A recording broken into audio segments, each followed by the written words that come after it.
You're listening to the Doctors In podcast from martinclinic.com. Although we share a lot of practical and, in our opinion, awesome information, what you hear on this podcast is not intended to diagnose, cure, treat, or prevent any disease.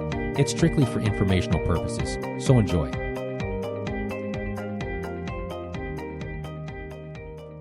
Hello, I'm Dr. Martin Jr.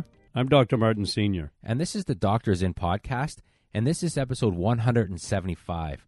And today we want to talk about a very common story or frustration that we hear about on a regular basis. It's something that we hear in our clinic. It's something that we hear when people email us questions. It's stuff that we hear on Facebook Lives or inside of our private Facebook group. And it goes something like this. So I'll introduce a fictional character. We'll call her Jane. For some reason, we'll call her Jane.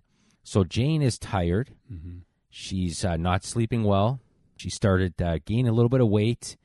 And you know what? She just can't lose it like she used to be able to lose the weight.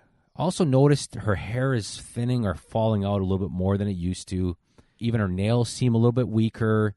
And then, even her eyebrows are not as thick as they used to be.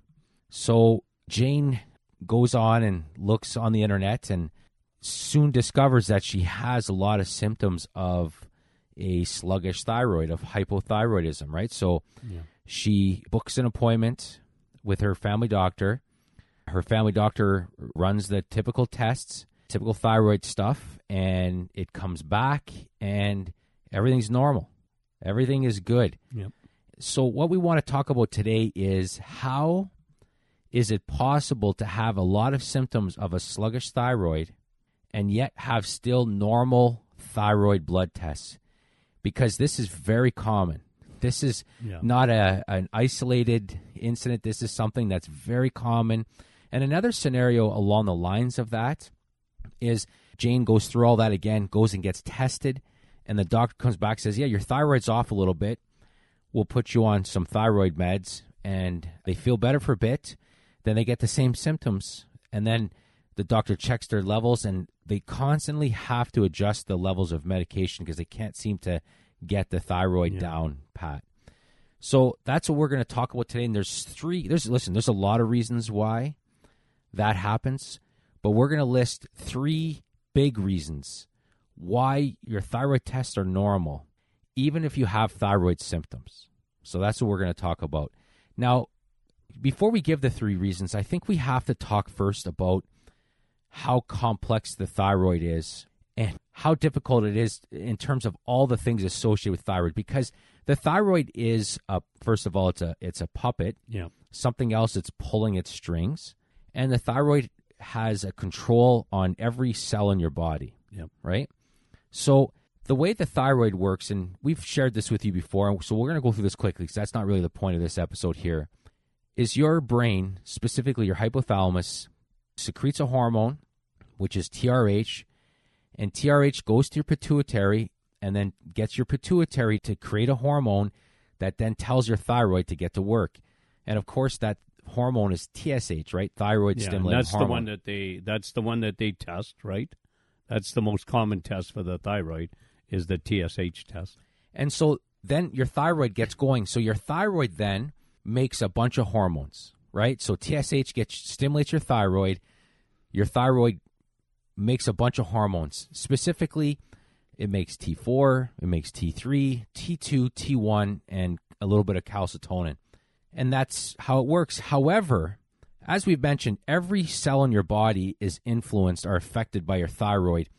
And the active hormone that your thyroid makes that influences cell is the T3. T3, yeah. So T3 is the active form, in a sense, of the thyroid. But when the pituitary tells your thyroid to get to work, 90% of the hormones made by the thyroid is in the form of T4. So there's another step that has to occur.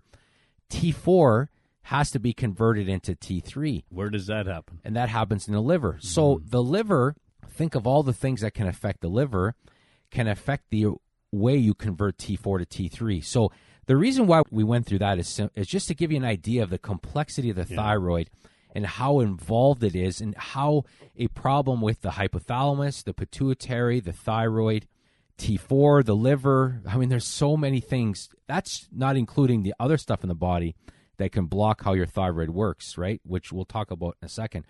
But the thyroid is very complicated. And your thyroid is your gas pedal. And your thyroid is your furnace.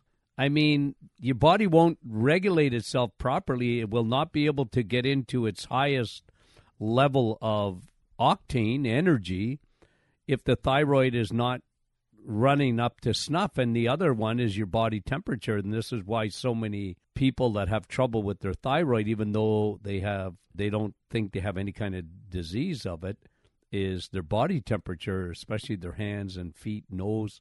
They're very cold, right? And they just have a hard time heating up.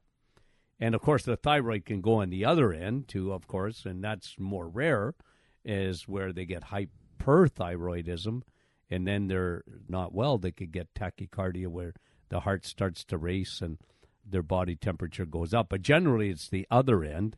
Yeah, right? Probably the 80-20 rule. Oh, yeah, for sure. I mean, at least more than that even. But probably 90-10. Yeah, majority of the people complain that the thyroid starts to slow down. So, all right, so let's just spend the rest of the time talking about those big 3 reasons why tests are normal, even if you have thyroid symptoms, right? The first reason is, and we'll explain this in more detail, is that the thyroid is tiny. The thyroid is tiny. Now, before we go any further, we like to use the example of ricin.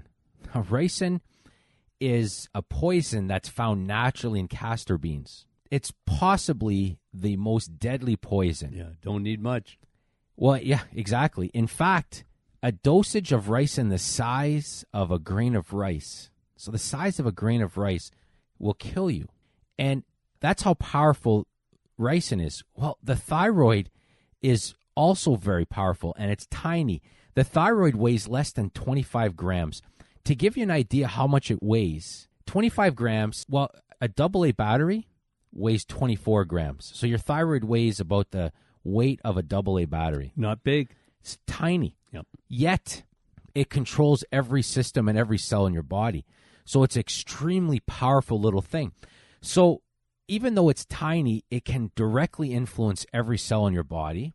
And obviously, it's so tiny, yet it affects your energy, it affects your weight, it affects your healthy skin, healthy hair, your brain. So you can imagine, right? So you would think that in order to control every cell in your body, that the thyroid has to make a lot of thyroid hormone, right? It must make a dump truck full of T4, T3, T2, T1.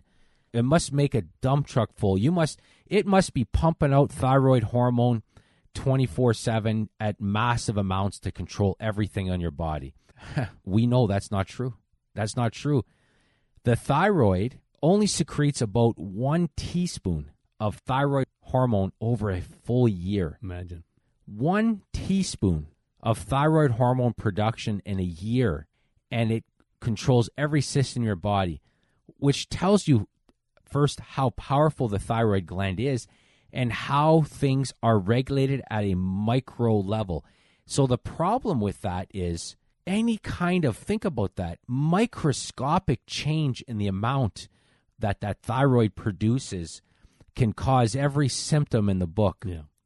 That's very hard to track. So the thyroid is very tiny. It doesn't produce a lot of hormones.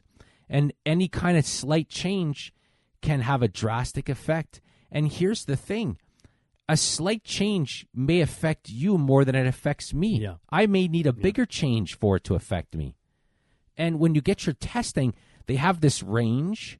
And if you're inside that range, you're fine. But what happens if a smaller effect hurts me more than it hurts you? Yeah.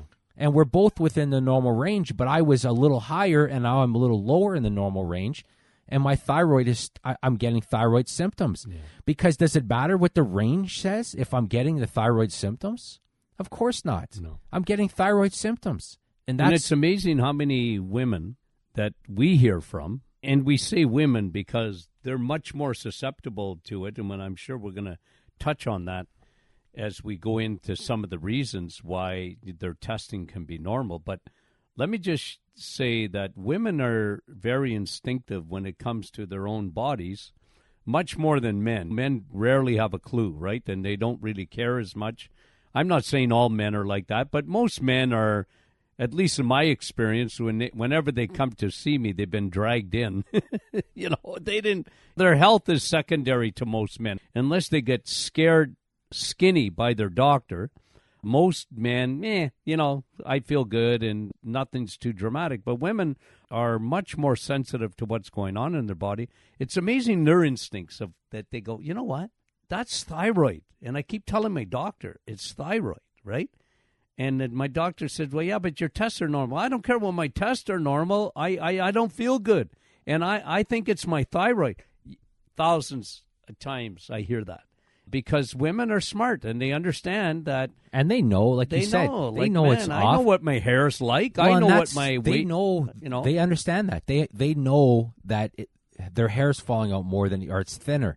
They know their skin's drier than it used to be. Mm-hmm. They understand. Their nails. They look at their nails. They understand. They know what, I don't know what my nails are like. I never looked there. But women, I mean, come on. Anyway, it's interesting because they know they're not well. Yeah, and that's why they get frustrated when they're told that everything's normal, right? All right, so the first reason is how small the thyroid is. The second reason why your test can be normal, even though you have thyroid symptoms, has to do with the term called subclinical hypothyroidism. And we'll get into that. So first of all, let's just talk about this word subclinical. Now, according to Dr. Google, I wanted to get the very straight definition of subclinical. Subclinical basically means anything related to or denoting a disease which is not severe enough to present definite or readily observable symptoms. So subclinical means you're having symptoms, but not enough to move the needle on the blood testing, right? And here's the thing. When it comes to the thyroid, subclinical hypothyroidism can exist for 7 years before lab numbers are affected. So you can have thyroid symptoms for 7 years before anything shows up on blood testing.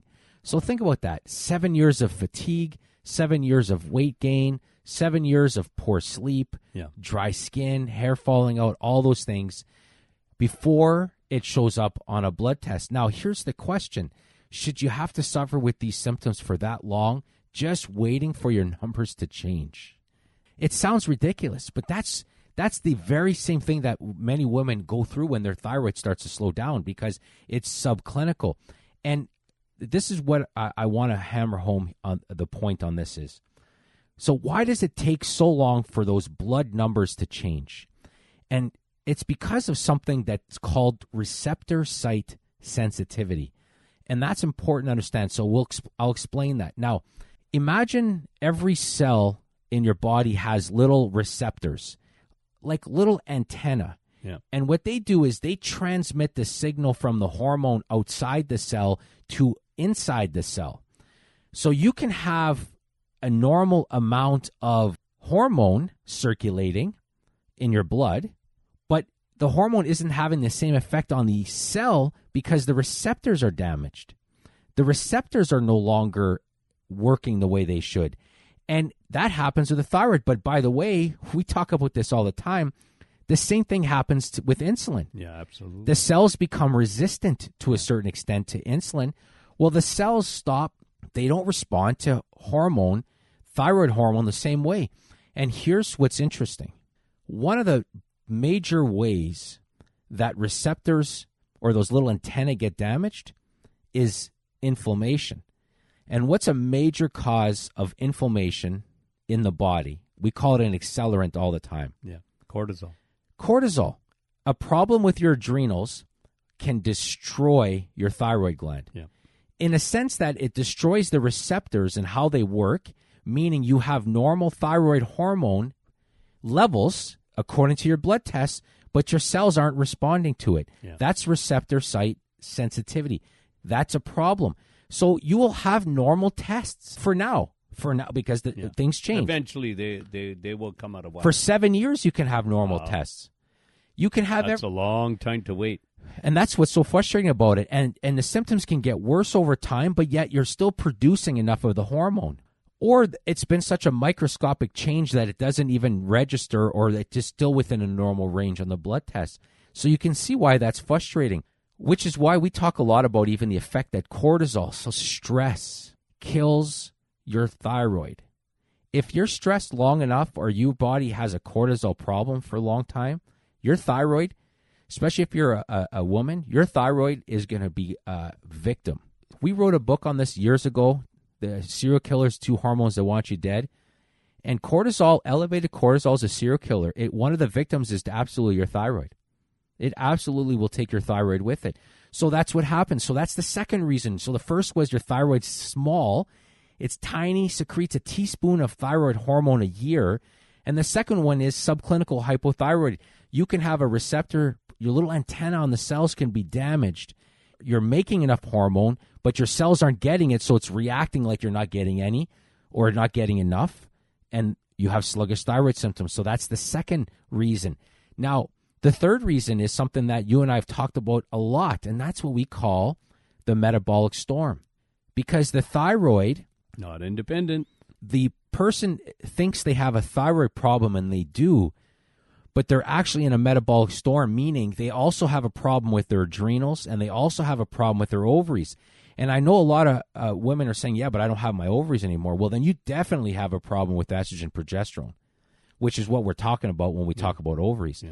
But you're in the metabolic storm. And when you're in the metabolic storm, you have a problem with your adrenals, specifically cortisol. You have a problem with your thyroid hormones, and you have a problem with estrogen progesterone. And it's creating this real hormonal problem, and it's giving you a ton of symptoms, but not enough in a sense to change the blood work on your thyroid, because the adrenals are equally involved and estrogen and progesterone are equally involved. So they're actually in something that we call the metabolic storm. And we've talked a lot over the years about this. Over the years, we've called it the Bermuda Triangle of Hormones. You've talked a ton about that over the years in a lot of videos.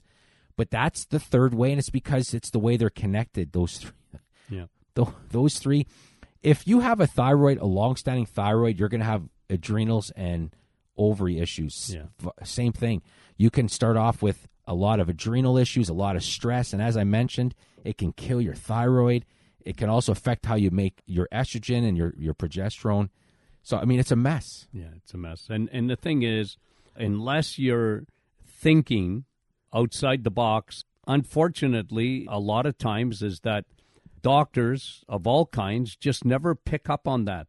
People fall through the cracks with all these symptoms, and because they're not looked at holistically in this metabolic storm or in the Bermuda Triangle, like you said, ovaries, the adrenals, and insulin. Insulin, it's a food hormone, and that can mess up. That's part of that storm too. So you got to take it all into consideration when you look at the thyroid, because the thyroid, it's the orchestra leader. It really is. It's at the top of the food chain, and it's the one it better be working. Otherwise, you're in deep trouble. But it doesn't act independently of the things we talked about. And this is why a lot of people fall through the cracks, for sure. Here's the thing. So we'll wrap up this episode by just kind of, so if you have all these thyroid symptoms and your testing is normal, or you can't keep, you have to keep adjusting your thyroid levels, there's a good chance that one of those three things are involved. There's no question. And here's the thing. On our website, martinclinic.com, we have a metabolic storm program that we've had for the last little bit. It's a video program, and a lot of women have gone through it, and the testimonies we get of women going through this program and how it's helped them with their hormones and feeling better and getting their energy back is unbelievable. It's completely a free program. You just got to go to our website, and it's on our homepage, and just sign up for it and watch the videos. Yeah. And we talk a lot more about hormones in that video series.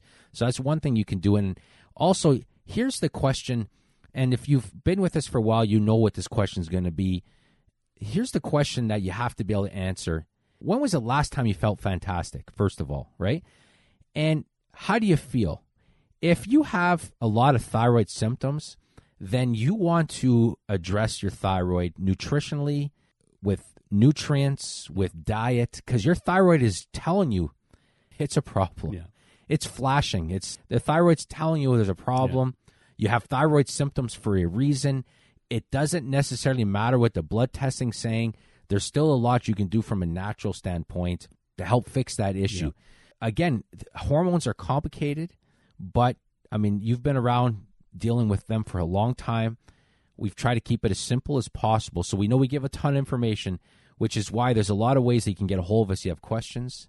Again, we want to thank you for listening and have a great day. Thanks for listening to the Doctor Is In podcast from martinclinic.com. If you have any questions, you can reach us at info@martinclinic.com. If you're not a newsletter subscriber, you can head to our website and sign up for free. We also have a private Facebook group that you can join. It's a community of awesome people. Finally, I do a Facebook Live every Thursday morning at 8:30. Join us again next week for a new episode.